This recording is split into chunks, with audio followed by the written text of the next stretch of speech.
जय जय श्री राम, जय श्री कृष्ण। सनातन धर्म भाग 4 में आज हम रामायण और महाभारत पर ये अपनी परिचर्चा आगे बढ़ाएंगे और ये भी आपको बता दें कि जो भी हम बातें रखेंगे, जो भी तथ्य रखेंगे, वो बिल्कुल रामायण और महाभारत में वर्णित होंगे। उन्हीं को हम विश्लेषण करेंगे और इस दावे के साथ कि इससे पहले आपने कहीं भी वो बातें पढ़ी नहीं होंगी, इस तरह से जो हम कहेंगे और न सुनी होंगी। तो अभी जो स्थिति बनी हुई थी, हालांकि अभी रुकी हुई है भारत और पाकिस्तान के बीच, रक्षा मंत्री और डीजीएमओ ने सुंदरकांड की चौपाइयों का उल्लेख किया था। तो आप देखिए कि रामायण और महाभारत, रामायण का हिंदी रूपांतर या हिंदी में वही कथा को थोड़ा परिवर्तित करके गोस्वामी तुलसीदास जी ने जो रचना की रामचरितमानस, वो लगभग हर सनातनी के घर में मिलेगी, और अगर नहीं भी मिलेगी तो उसने वो कथानक सुनी है। और कुछ चौपाइयाँ तो हर सनातनी को कंठस्थ हैं। इसके अलावा महाभारत को तो कुछ लोग बोलते हैं घर में रखना भी नहीं चाहिए, लेकिन उस कथानक को लोग जानते हैं और टीवी के द्वारा रामायण और महाभारत सीरियल लोगों ने देखा है। हालांकि उसमें काफ़ी कुछ कथानक में बदलाव कर दिया गया और उन्होंने उसका फिल्मीकरण कर दिया एक तरह से। तो यहाँ पर बता दें कि सुंदरकांड और महाभारत का जो हिस्सा प्रसिद्ध है वो है गीता। दोनों का संदेश एक ही है, सुंदरकांड और गीता का। रामायण में जहाँ कर्तव्य परायणता है, कर्तव्यों के बारे में निर्वहन करने के लिए जो उच्चतम मानदंड है वो स्थापित किया जाता है, और तुलसीदास जी ने रामचरितमानस को मर्यादा पुरुषोत्तम की जो लीलाएं हैं, उनका चरित्र है, उसको उन्होंने बहुत ही सावधानी पूर्वक गढ़ा है। वहीं महाभारत में श्री कृष्ण के अलावा अन्य कई ऐसे महत्वपूर्ण जो उसमें पात्र हैं, उनका कथानक है, लेकिन मुख्य उसमें भी जो रोल है वो भगवान श्री कृष्ण का ही है। तो आप एक बहुत ही कमाल की बात देखो कि जो भक्ति गाथा मानी जाती है रामचरितमानस, उसमें तो कांड हैं, और कांड तो अच्छी चीज नहीं होती है, और उसमें भी सुंदर और कांड दो विपरीत शब्द हैं, सुंदर और कांड। और इधर महाभारत, जिसका नाम सुन के ही लगता है युद्ध की दुंदुभी बज रही हो, रणभेरी बज रही हो, खून खराबा हो रहा है, जिसको घर में नहीं रखा जाता कि भाई लड़ाई हो जाएगी रखने से। उसमें पर्व है, पर्व का मतलब त्योहार। तो एक तो ये विरोधाभास देखिए, सुंदर और कांड, और वो भी तब जब केवल एकमात्र स्वर्ण नगरी, लोग तो स्वर्ण को खजानों में रखते हैं, आजकल के दौर में लाकर में रखते हैं, घर तक में नहीं रखते हैं सुरक्षा के दृष्टिकोण से। तो उस स्वर्ण नगरी को हनुमान जी ने जला दिया और वो सुंदरकांड हो गया। इधर महाभारत, जिसमें 18 क्षौणी दल में, जिसमें 11 क्षौणी कौरव पक्ष में थे और 7 पांडव पक्ष में, दोनों पक्षों की सेनाएं लगभग खत्म हो गईं और कौरव पक्ष में केवल 3 लोग बचे थे। कुरु दल में बची है सामा, कृतवर्मा, अश्वत्थामा। कृतवर्मा जो कि यदुवंशी थे, यदुवंशी सेना की, नारायणी सेना के सेनापति थे, वो बचे थे, कौरव थे नहीं। कृपाचार्य द्रोणाचार्य के साले थे, अश्वत्थामा के मामा, वो अमर थे, वो मर नहीं सकते थे, वो भी कौरव पक्ष के थे जरूर, लेकिन वो कौरव नहीं थे। और अश्वत्थामा तो द्रोणाचार्य का पुत्र था, भौरव, यानी सारे कौरव उस युद्ध में मारे गए। लेकिन है पर्व। तो इसमें जो मुख्य बात हम कहना चाहते वो तो डिटेल में कभी बाद में बताएंगे, लेकिन आज हम जब बता रहे हैं कि सुंदर कांड में जो डीजीएमओ ने आज कहा प्रेस कॉन्फ्रेंस में कि विनय न मानति जलधि जड़, गए 3 दिन बीत, बोले राम सकोप तब, भय बिन हो न प्रीत। देखिए समुद्र का ही वो दिख भी रहा है जलधि, ये सोमनाथ के क्षेत्र का। तो यानी बिना भय के प्रीति नहीं होती है। और दुनिया में, विश्व में एक कानून सदा सर्वदा से चलता आ रहा है और आगे भी चलेगा, जिसको अंग्रेजी में कहते हैं माइट इज राइट। ताकतवर की ही बात चलती है, कमजोर की कोई बात नहीं सुनी जाती है। तो माइट इज राइट जो है वो कब होगी? जब ताकतवर होगा उसके सामने दुनिया झुकती है। दुनिया झुकाने वाला चाहिए। तो भगवान श्री राम ने स्वयं पहले सारे प्रयास कर लिए, जो भी उन्हें सलाह मिली। उन्होंने 3 दिनों तक प्रार्थना की समुद्र से कि उसे मार्ग दे दे, लेकिन अंत में उन्होंने, जब लक्ष्मण को ये पसंद नहीं था लेकिन फिर भी उन्होंने वो किया उपाय, लेकिन बाद में जब उन्होंने अपना बाण सरसंधान किया तब समुद्र नतमस्तक होके उनके चरणों में आ गया। और फिर उसने खुद उपाय बताया कि इस तरीके से आप पुल बनवाइए ताकि आपकी कीर्ति सदा सदा के लिए हो जाएगी और मान हमारा रह जाएगा।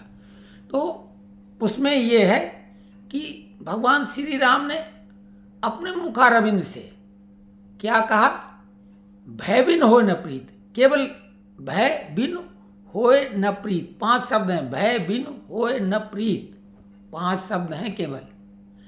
बाकी तुलसीदास जी ने अपनी तरफ से वो बात कहने के लिए कहा, क्यों? विनय न मानति जलधि जड़, गए 3 दिन बीत, बोले राम सकोप तब। यहां तक तो राम ने नहीं बोला, भय बिन होय न प्रीत। अब आ जाइए महाभारत में। यही बात गीता महाभारत से अलग नहीं, भीष्म पर्व का प्रथम अध्याय में ये है, जब युद्ध शुरू होता है। और यहाँ ये भी बता दें कि जहाँ रामचरितमानस में कर्तव्य परायणता कूट कूट के भरी है, उसका जो सुपर खलनायक है रावण, वो भी कर्तव्य अपने निर्वहन करता है। उसकी बहन पहुंचती शिकायत करती तो वो अपना कर्तव्य भाई का वो निर्वहन करते हुए सब करता। हर एक व्यक्ति उसमें अपने अपने कर्तव्य में लगा रहता है। और इधर क्या है? अधिकारों की लड़ाई है, राजपाट की लड़ाई है सीधे। वहां भाई भाई के लिए सब कुछ त्यागने पे तैयार है, और यहां भाई भाई से लड़ मर रहा है। अब कलयुग आ गया, वो तो और कई कदम आगे बढ़ गया है। तो अधिकार और कर्तव्यों का एक है, ये दोनों ग्रंथ हैं। महाभारत में गीता भीष्म पर्व का प्रथम अध्याय, और उसमें 18 अध्याय गीता के हैं। और उन्होंने जीवन दर्शन जो हमारे 6 शास्त्रों पूरा समाहित है, उसका निचोड़ है गीता।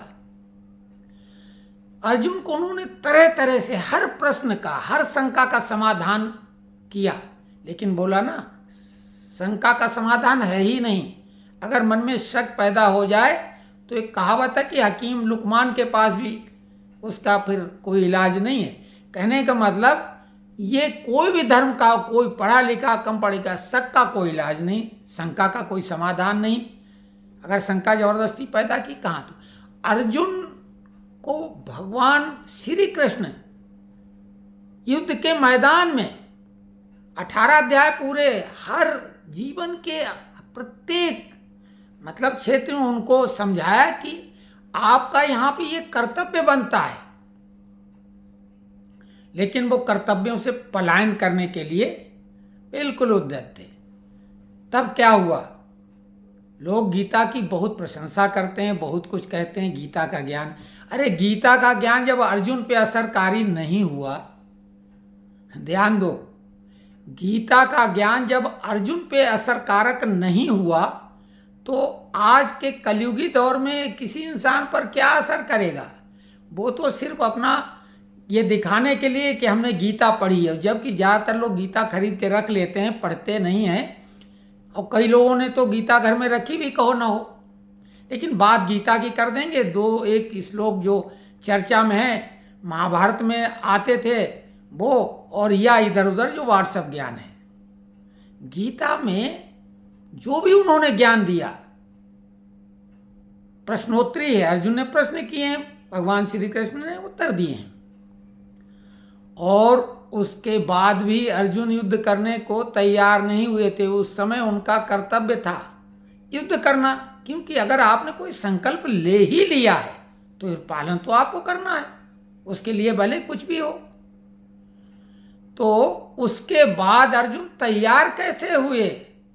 वही भयभीन हो न प्रीत, श्री कृष्ण भगवान ने अपना विराट रूप धारण किया और उसमें अनेकों मुख, जिसमें किसी में आग निकल रही, किसी में मुंह में समा रहे हैं। इतना यानी भयंकर रूप था, जिसको कहने कि अर्जुन जैसा महान योद्धा वो भी भयभीत हो गया। भयभीन हो न प्रीत।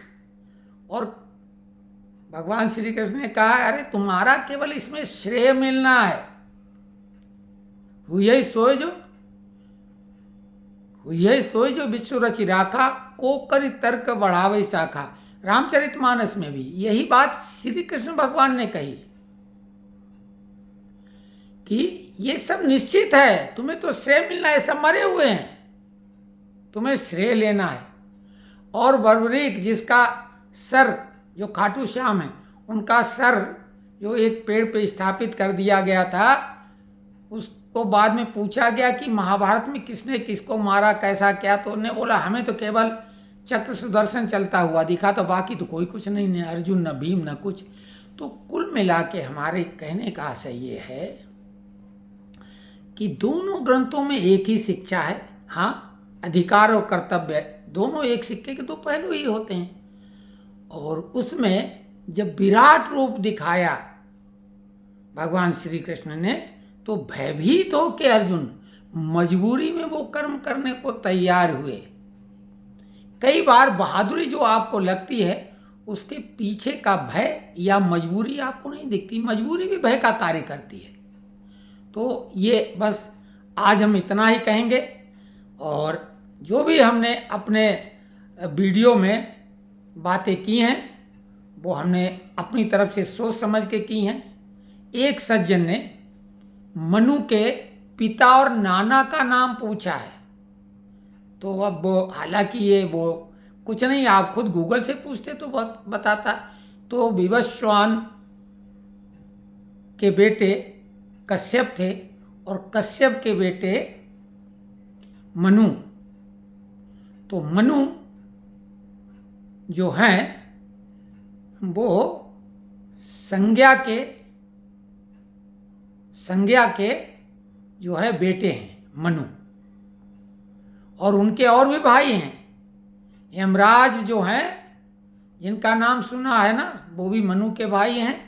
और जमुना जी, वो भी यमराज की बहन हैं।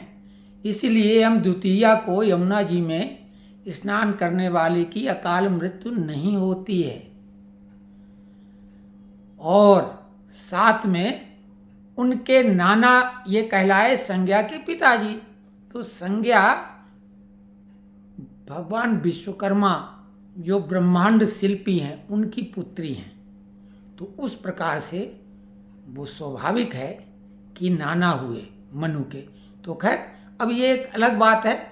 अब ये कथानक के अनुसार है, हम तो वो बातें आपसे शेयर करना चाहते हैं जो आपके मन में वाकई में कोई जिज्ञासा बस हो, तो ज़्यादा अच्छा है।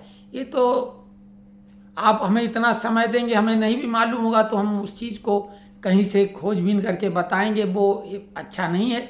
हमने तो ये बोला कि आप मोबाइल पे फ़ोन करके बोलें और चर्चा करें, तो पता लगेगा कि आपका भी प्रश्न आपका ही है, कहीं से आपने जोड़ तोड़ के बनाया है। तो जय श्री राम, जय श्री कृष्ण। कमेंट्स अवश्य करें।